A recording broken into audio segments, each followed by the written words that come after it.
Rob, and this video we're going to continue the March of the King series. This video we're going to rewind review Godzilla, the American version, 1998.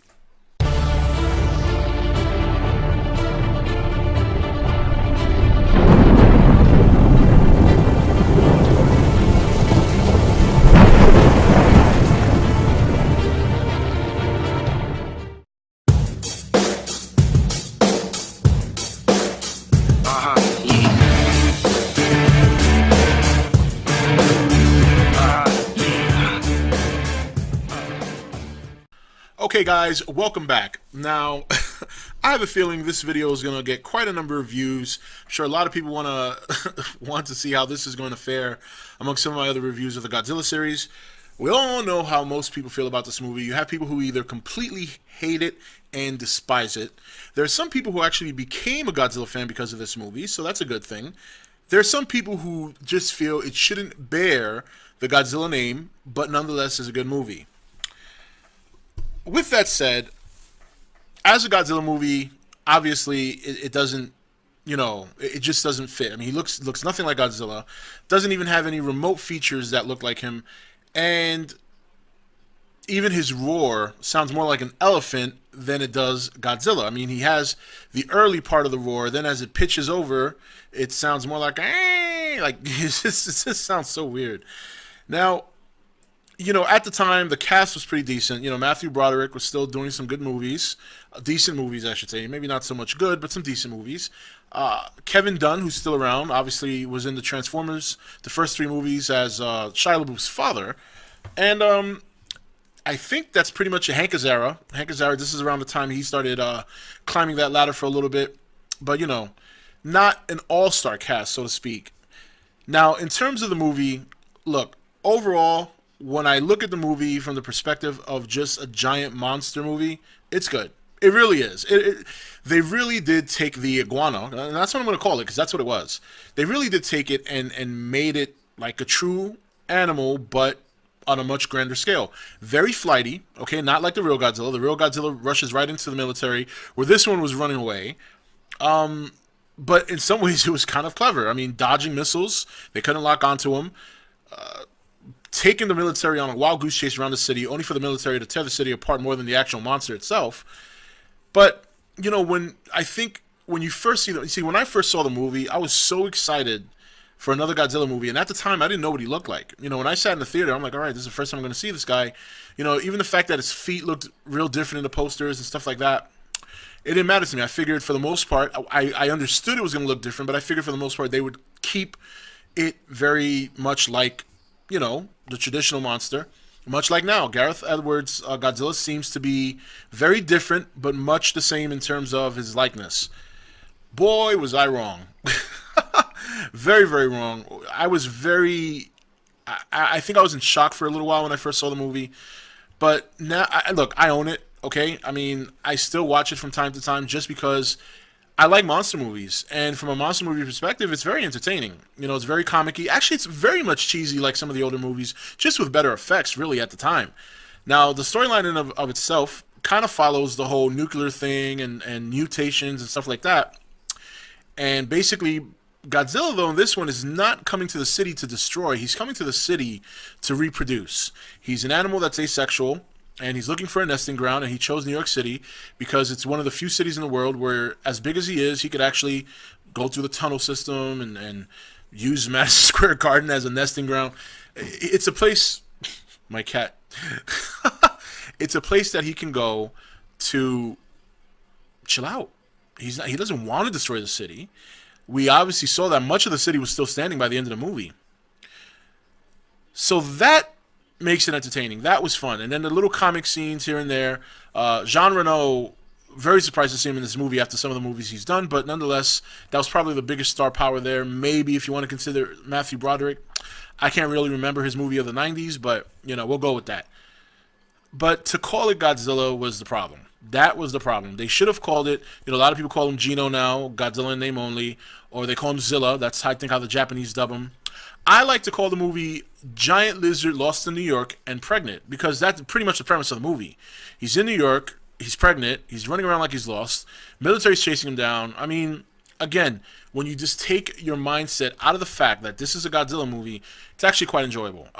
I thought when you look at the CGI was decent. A lot of rain, once again, and you guys know how I feel about rain. Say it time and time again. But overall, it was a decent movie. It definitely was not a Godzilla movie, but it bears the title. It bears the name. It has to be included, whether we like it or not. It has to be included in the collection. So, as a movie that I look at and cringe to call it Godzilla, overall, it's not a bad movie. It's just not the Godzilla. It's the Godzilla.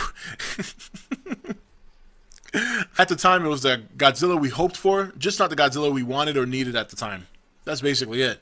You know, years later, I think people now appreciate this movie a lot more than they did when it first came out.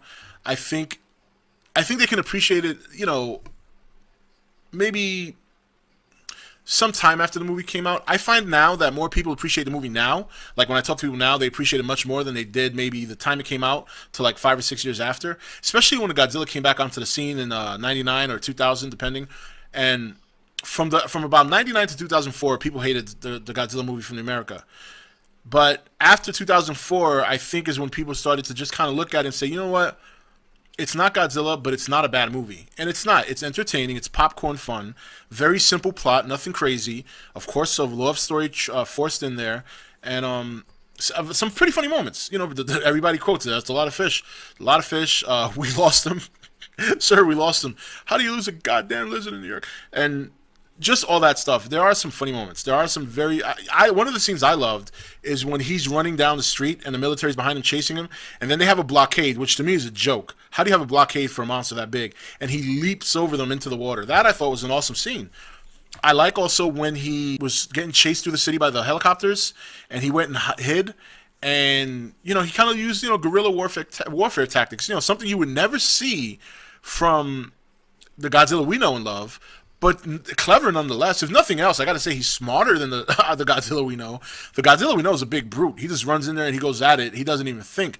This Godzilla at least uses common sense, and we learn later in the movie that he has a bad temper, and that his temper can get the best of him when it comes to using his brain, because he gets himself tangled in the wires, the suspension wires for the Brooklyn Bridge, and gets pummeled with missiles, which pretty much seals his fate.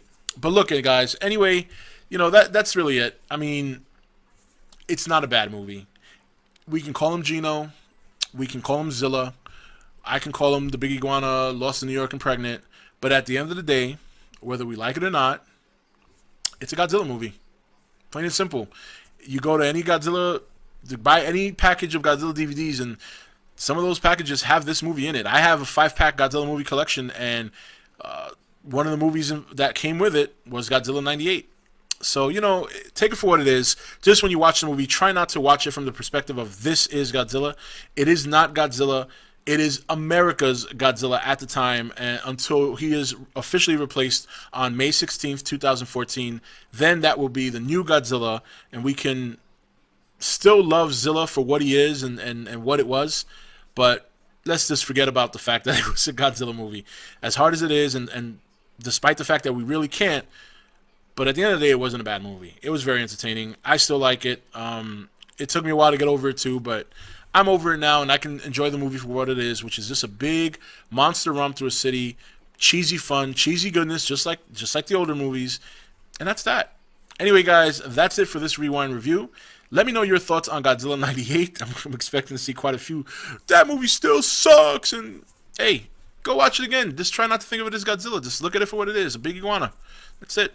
Mutated iguana. I like iguanas. I used to have iguanas. So, anyway, this is Rob signing off for ETN, where we don't do news, we just talk entertainment. Take it easy, guys. Hey, guys. Welcome to Entertainment Talk Nation. I'm your host, Rob, and this video, we're going to continue the March of the King series.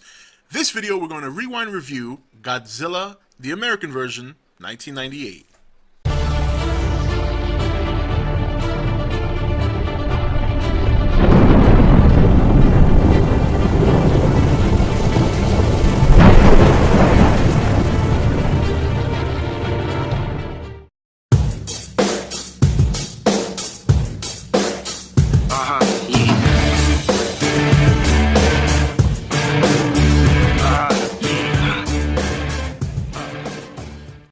Okay, guys, welcome back. Now, I have a feeling this video is going to get quite a number of views. I'm sure a lot of people want to see how this is going to fare among some of my other reviews of the Godzilla series.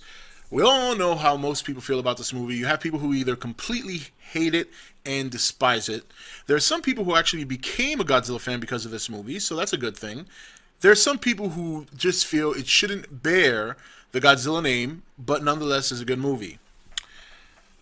With that said, as a Godzilla movie, obviously it doesn't, it just doesn't fit. I mean, he looks nothing like Godzilla.